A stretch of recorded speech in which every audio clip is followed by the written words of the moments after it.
নমস্কাৰ বন্ধুসকল, মোৰ ইউটিউব চেনেল আপোনালোক সকলোকে স্বাগতম জনাইছোঁ। আজি আমাৰ মায়ে বনাব জহা ভোলৰ লগত মাছ। আপোনালোকে চাব ভিডিঅ'টো আৰু যদি ভাল লাগে তেনেহ'লে লাইক শ্বেয়াৰ কৰিব আৰু চেনেলটো ছাবস্ক্ৰাইব কৰি থৈ যাব। এয়া আমাৰ মায়ে মাছ ভাজি আছে, আপোনালোকে দেখিবলৈ পাইছেই। মাক মাছটো ভাজি থৈ দিয়ক, আমি চাওঁ ব'লক কিহৰ লগত বনাম। এই কিহৰ লগত বনাবি?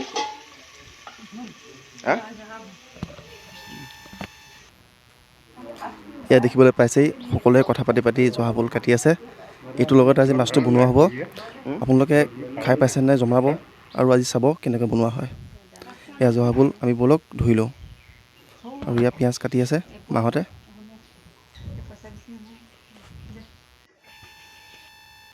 এয়া মাছ ভাজি হৈ গ'ল আৰু এই বিলাহী আৰু এয়া পিঁয়াজ আৰু আদা নহৰু পিছত কটা হ'ব। আৰু এয়া আপোনাৰ জহা ভোল। ব'লক জহা ভোলখিনি আমি সৰু সৰুকৈ টুকুৰা কৰি কাটি লওঁ।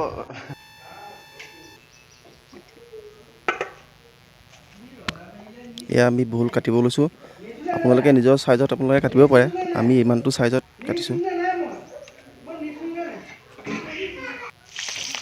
এয়া মায়ে তেল মাৰি দিলে, পিঁয়াজ দি দিলে, মই আপোনালোকক সেইটো দেখুৱাব নাপালোৱেই।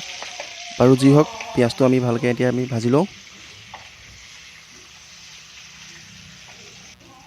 তাৰপৰা আমাৰ এয়া জহা ভোল কাটি আপোনাৰ হৈ গ'ল। আমি এতিয়া এইখিনিত ভালকৈ তেলত দি ধুনীয়াকৈ ভাজি ল'ম। পিঁয়াজটো আমি এতিয়া ৰঙা নোহোৱালৈকে অলপ ভাজি ল'ম। তাৰপৰা এইখিনি আমাৰ আলু বইল কৰি লোৱা হৈছে, এইখিনি আমি কাটি পেলাই তাত দি ল'ম। আলুটো আগত বইল কৰি ল'লে ভাল হয়। এয়া আমাৰ পিঁয়াজ ভাজি হৈ গ'ল। এতিয়া জহা ভোলখিনি দি ধুনীয়াকৈ আমি ভাজি লওঁ।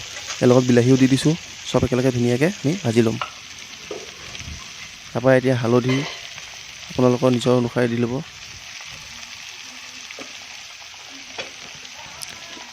তাৰপিছত এয়া নিমখ আপোনালোকৰ নিজৰ টেষ্টৰ অনুসাৰে নিমখটো আপোনালোকে দি ল'ব। তাৰপৰা এইখিনি ভালকৈ ধুনীয়াকৈ লৰাই পেলাই অলপ সময় ঢাকি দিব লাগিব। এয়া আমাৰ মায়ে চব ধুনীয়াকৈ লৰাই লৈছে। তাৰপৰা এইখিনি আমি ঢাকি এতিয়া আমি আদা নহৰু কাটোঁগৈ। মায়ে আদা নহৰু কাটি আছে।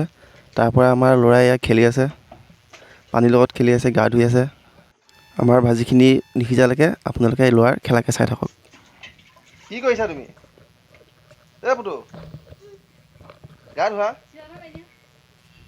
এয়া আমাৰ 5 মিনিট হৈ গ'ল আৰু ভোলখিনিও ধুনীয়াকৈ প্ৰায় সিজি গৈছে। এতিয়া আমি ইয়াত আদা নহৰু দি দিম।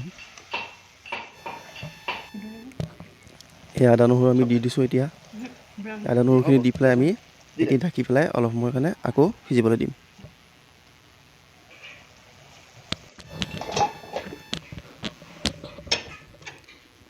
এই আলুখিনি আমি এতিয়া কাটি ল'ম। আমি দুফাল দুফালকৈ কৰি দিছোঁ, বেছি সৰু কৰা নাই আলুটো, নহ'লে আলুটো ভাঙি থাকে। আপোনাৰ সিজাই থোৱা আছে যে, আলুটো বেছি সৰু কৰিলে আপোনাৰ গুৰি হৈ যাব, সেইকাৰণে এফাল এফাল কৰি লৈছোঁ। আৰু লগত সয়া কঁঠাল গুটিও দুটামানো আছিলে, সেইকেইটাও একেলগে আলুৰ লগত সিজাই দিছোঁ। আৰু আপোনাৰ জহা ভোল বৰ ধুনীয়া গোন্ধাই আছে। এতিয়া আমি আলুখিনি দি দিওঁ। এতিয়া আলুখিনি ভালকৈ আমি লৰাই ল'ম। চব মায়েহে বনাই আছে হা, মই কথাটোহে কৈ আছোঁ আকৌ। তাৰপিছত আমি এতিয়া এইখিনি আৰু অলপ সময় ঢাকি পেলাই তাৰপিছত মাছটো দি দিম।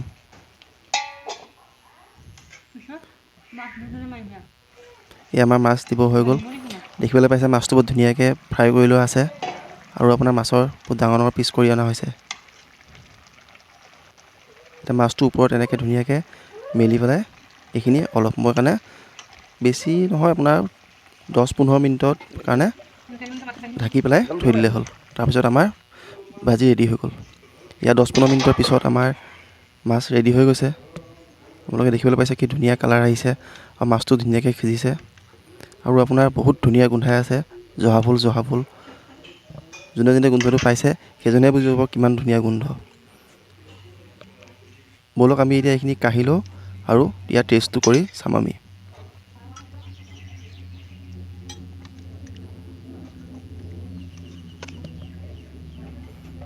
এই দেখিবলৈ পাইছে কি সুন্দৰ হৈছে।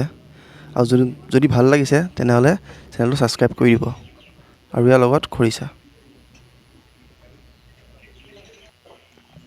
ব'লক এতিয়া আমি টেষ্ট কৰি চাওঁ কেনেকুৱা হৈছে। এতিয়া আমাৰ জহা ভোল ৰেডি, ব'লক এতিয়া টেষ্ট কৰি চাওঁ। খুব ধুনীয়া হৈছে আৰু খুব সুন্দৰ হৈছে। আপোনালোকে যদি ৰেচিপিটো ভাল লাগিলে তেনেহ'লে একবাৰ ট্ৰাই কৰি চাব। আৰু আমাৰ মায়ে আমাৰ ভাত বাঢ়ি থৈ দিছে, ভাতটো খাই লওঁ।